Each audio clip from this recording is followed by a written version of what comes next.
Let us continue the same chapter, Preamble of the Constitution. Third nature of state that we want to have is we want to make India a secular state. Most important thing, the word secular was not mentioned anywhere in the Constitution earlier. It is added in the Constitution by 42nd Amendment Act in the year 1976. As we have discussed many times, the 42nd Amendment Act is famously called as mini constitution. Basically, secularism can be studied from various angles. Here, we will try to understand secularism from two angles. One, that is positive secularism. Second, that is negative secularism. Now, what is basic difference between positive secularism and negative secularism? Positive secularism is a nature of state wherein state treats all religions equally in terms of opportunities, status and privileges. I repeat once again, what is positive secularism? State treats all religions equally in terms of opportunities, status and privileges is a positive secularism. Like in case of India, we give Hajj subsidy. So same, government of India takes care of pilgrims going to the Amarnath Yatra, or government of India gives more amount of funds to the various functions like Guru Ta Gaddi program in the Nanded. So that is positive secularism. Negative secularism is more advanced concept. In negative secularism, government do not recognize any religion. Government treat every individual first as citizen of India, and then his religion, his gender, his caste comes. So remember, in case of modernity, the concept of negative secularism is more advanced as compared to positive secularism. In most of the Western economies, Western countries, they have negative concept of secularism.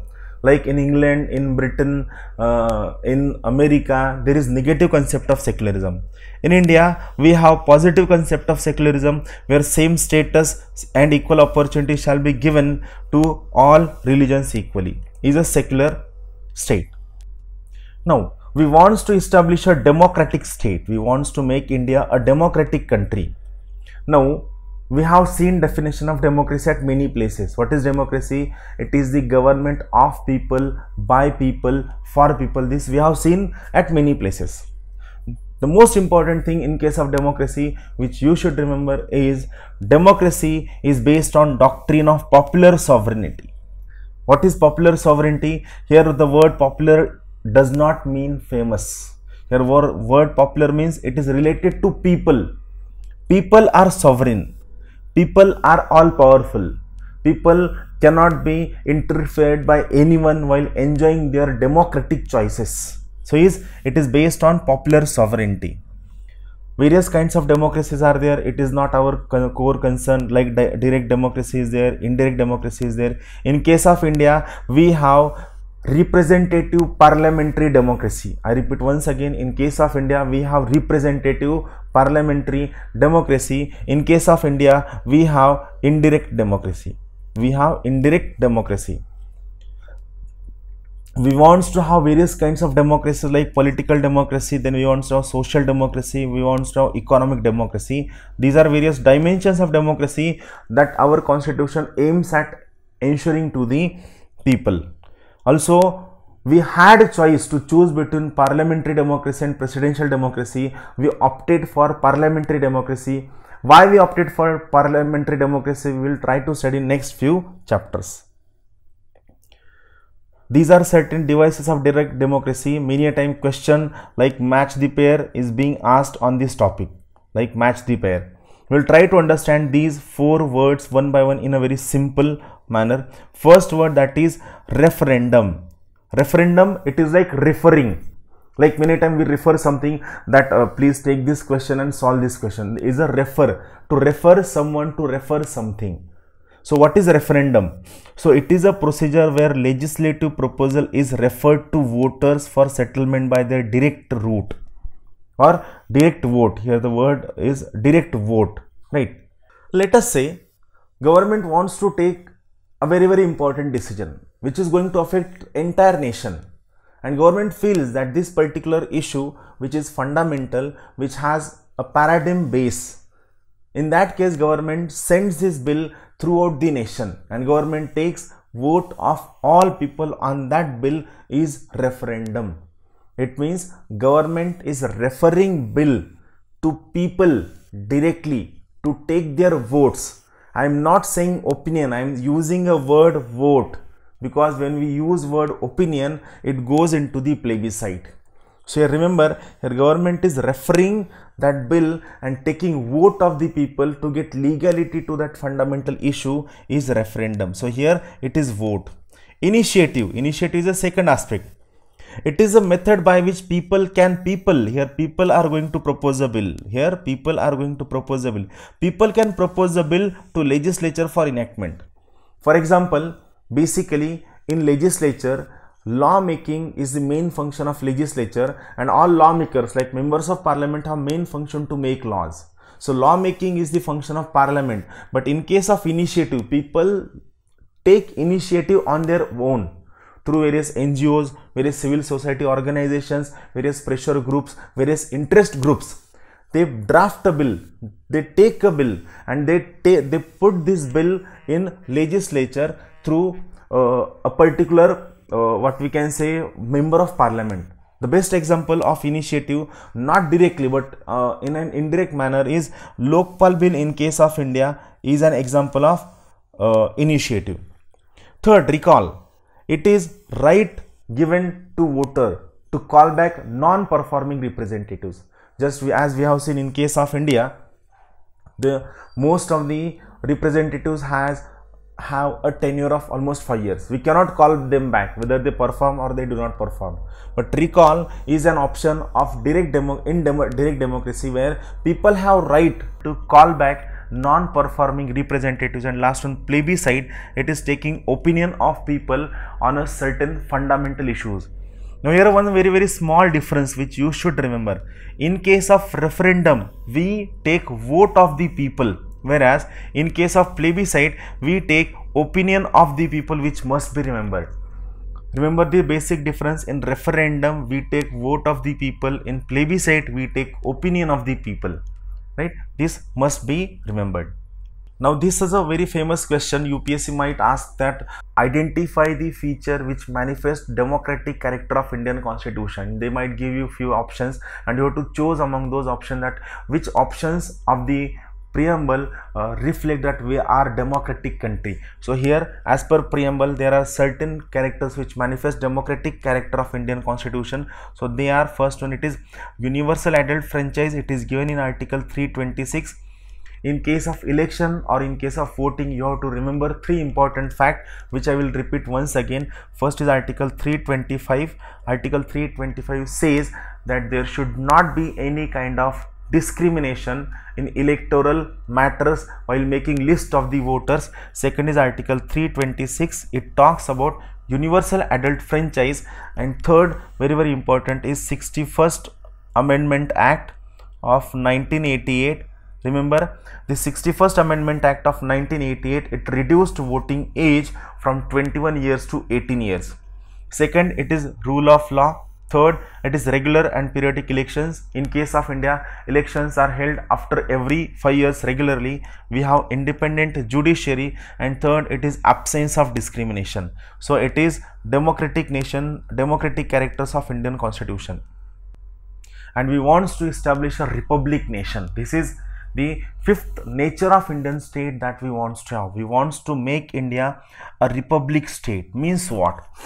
So always remember, the simplest meaning of republic is the head of the state is always elected by people, either directly or indirectly. It means head of the state is always elected. Is a republic nation. In case of India, president is head of the state and he is elected by people indirectly through representatives of the people. Is a republic nation. Now the definition, this definition of republic, it has an implicit meaning.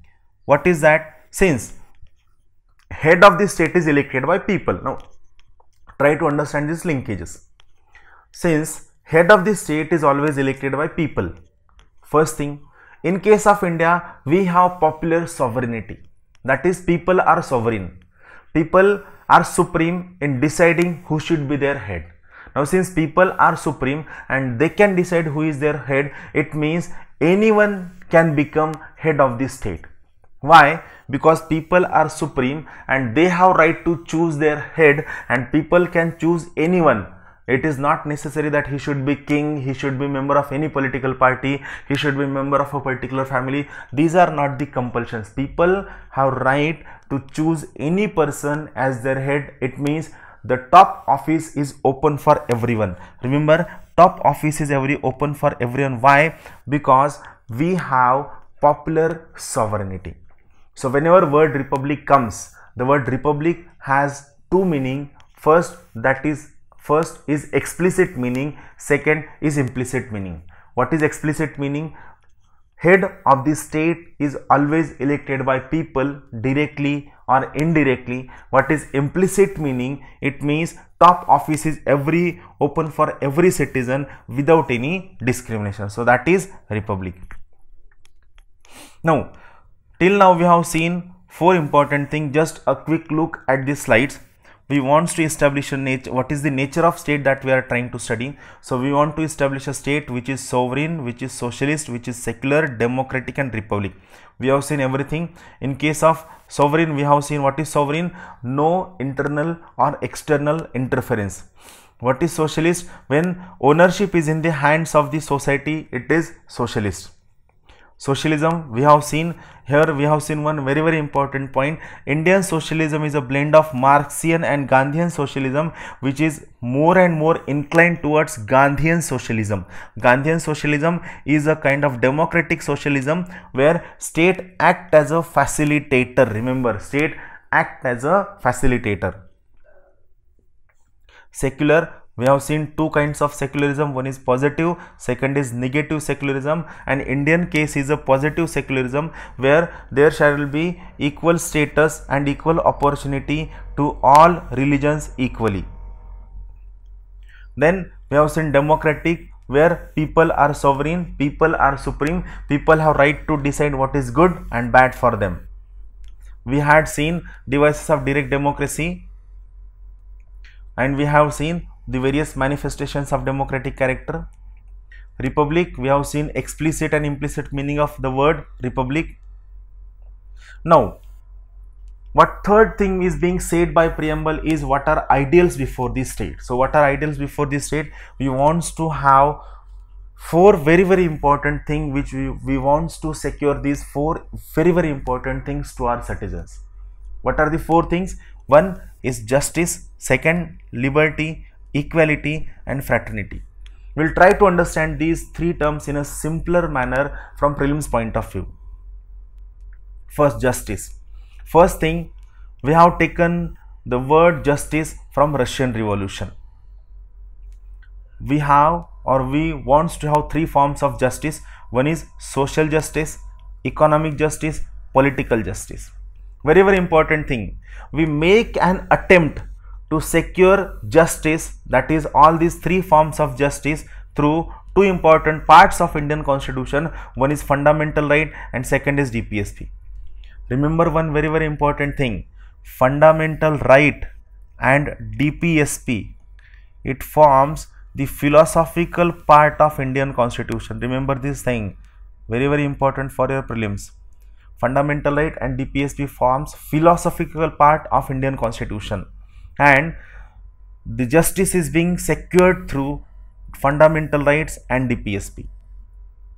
Now, what is social justice? In simple term, equal treatment of all citizens without any social distinction based on race, religion, caste, sex, color and so on. That is, you should not discriminate amongst people based on social criteria. Social criteria should not be the base for discriminating among people, like where he was born, what is his caste, what is her religion, what is her sex, what is his color. So all these things, factors should not be a base for discriminating amongst citizens. So that is social justice.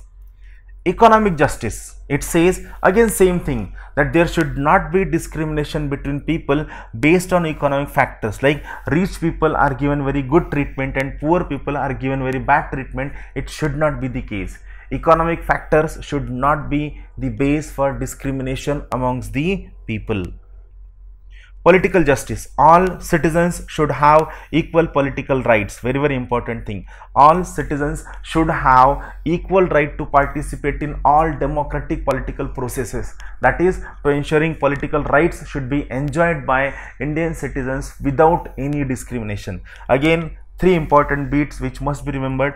Article 325, it says there should not be any discrimination in electoral matter. Article 326, universal adult franchise. And third bit I told you just few minutes back, that is 61st Amendment Act. It reduced voting age from 21 years to 18 years. It must be remembered. Now liberty. Liberty is a very interesting concept, very very important in every democracy. We have taken liberty from French Revolution. What is liberty? It is absence of restriction on activities of the individual. It means an individual can speak freely. An individual can speak his mind. He has right to express his thought, his belief, his thinking. He has right to express without any restriction, especially from the state. Now, giving liberty helps an individual to have proper development of that individual. And the most important thing which you must remember, you have been given liberty by the Constitution of India, but the liberty is not absolute and there are certain reasonable, rational restriction imposed on liberty.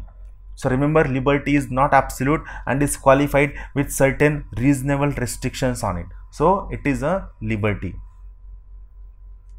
Third, equality, very very important concept. Equality aims at ensuring absence of special privileges to any section of the society. No special privileges. Like for example, since he belongs to this caste, he has right to first get the darshan of that particular mandir. It is not there. There should not be any kind of special privilege to any person based on any social, economical or political criteria. No special privileges. Very very important. Adequate opportunities shall be given to all individuals without any discrimination. Again, the equality word has been taken from French Revolution. Now, equality has three important dimensions. This part is very very important for prelims. Here they will ask you various important articles which are important for the equality. One is civic equality, second is political equality, third is economic equality. Here just try to remember important articles which we will study in detail during the chapter on fundamental right. So civic equality is being ensured through article 14, article 15, 16, 17 and 18. Remember these articles, UPSC asks question, which among the following articles are very very important to ensure civic equality. So it is article 14, 15, 16, 17 and 18. Second, political equality, it is article 325 and article 326. Article 325 which talks about no discrimination, and article 326 it talks about universal adult franchise.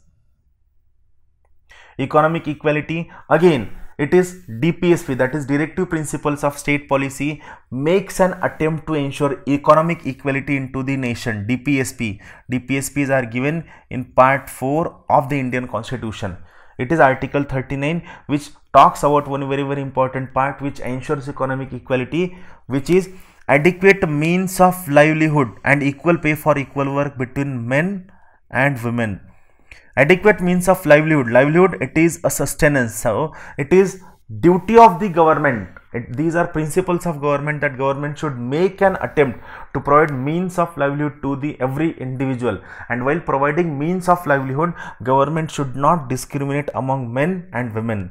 Like for livelihood, we have that very very important scheme MG Narega, Mahatma Gandhi National Rural Employment Guarantee Act. And second, we have various laws which ensures that there should be equal pay for equal work between men and women. Here a simple pictographic presentation has been given to just make you make you understand the difference between equality and equity. So what is equality? Equality is being reflected through this diagram. Equality means treating people same, irrespective of their situation, irrespective of their condition. Like here these three persons are there, based on their height, whatever, irrespective of their height, they have been given same treatment, that is they are being made to stand at the same platform. Whereas equity, treating people appropriately, that is like should be treated alike, that is treating people based on their situation. Since this person has higher height, he has been made to stand on ground, whereas this person, he is dwarf, so he has been given two boxes to stand, so that he should be able to watch the things equally at par with these three people, that is treating them appropriately. So it is like should be treated alike. Now fourth important ideal before Indian Constitution is fraternity, Bandhu Bhav. So what is fraternity? It says that all people should be treated with dignity. Every individual should be given dignity. Preamble says fraternity should ensure two important things. First, dignity of the individual. And when a person is given dignified treatment, in that case, that person shall have a feeling of belongingness with his peers, with his colleagues, with his family, with his social surroundings. So if I do not get a treatment of dignity, then I will be a kind of hostile to my surroundings. Why? Because people are not treating with dignity to me. So remember, fraternity talks about two important things. It talks about dignity of the individual.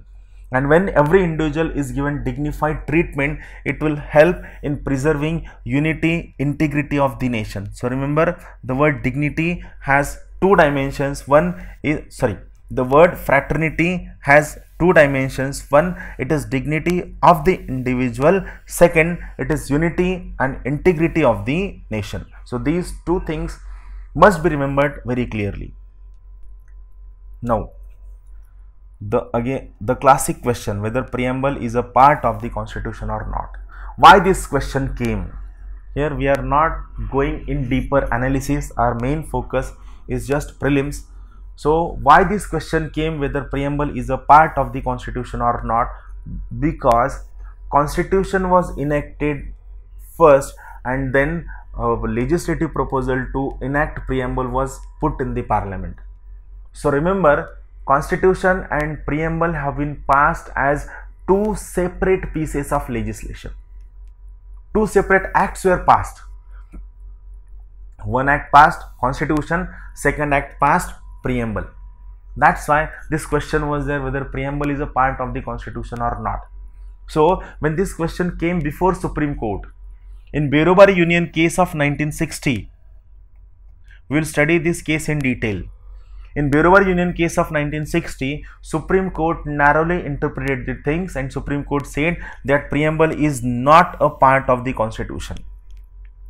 But in very famous landmark Keshavananda Bharati case, remember in 1973, Supreme Court has said that preamble is a part of the constitution. Preamble is an integral part of the constitution, which must be remembered. And in LIC of India case, Supreme Court specifically said that preamble is an integral part of the constitution. These three things are very, very important for your prelims. I repeat once again. In Berubari Union case, Supreme Court narrowly interpreted the things, and Supreme Court said preamble is not a part of the constitution, whereas in Keshavananda Bharati case, Supreme Court clearly mentioned that preamble is a part of the constitution, and in LIC of India case, Supreme Court said preamble is an integral part of the Indian constitution. Now, conclusion, which must be remembered, and this is the most important part for your prelims. It is very, very important. What is conclusion? First, preamble is not a source of power nor a prohibition on powers of legislation. What it means? It means Parliament cannot claim that I made this law and I made this law based on the things given in preamble. That is, Parliament cannot demand legality or authenticity to its law based on the things given in preamble. That is the case. That is, preamble is not a source of power to make laws in the hands of Parliament. Same is the case. Preamble is not a prohibition on legislative powers of the parliament. That is, let us say if parliament makes a law for welfare of the people, but at some places it might be seen or it might happen that this law is in collective interest of people, is in collective interest of society, but certain provisions of that law are somewhere in contradiction with the things given in the preamble.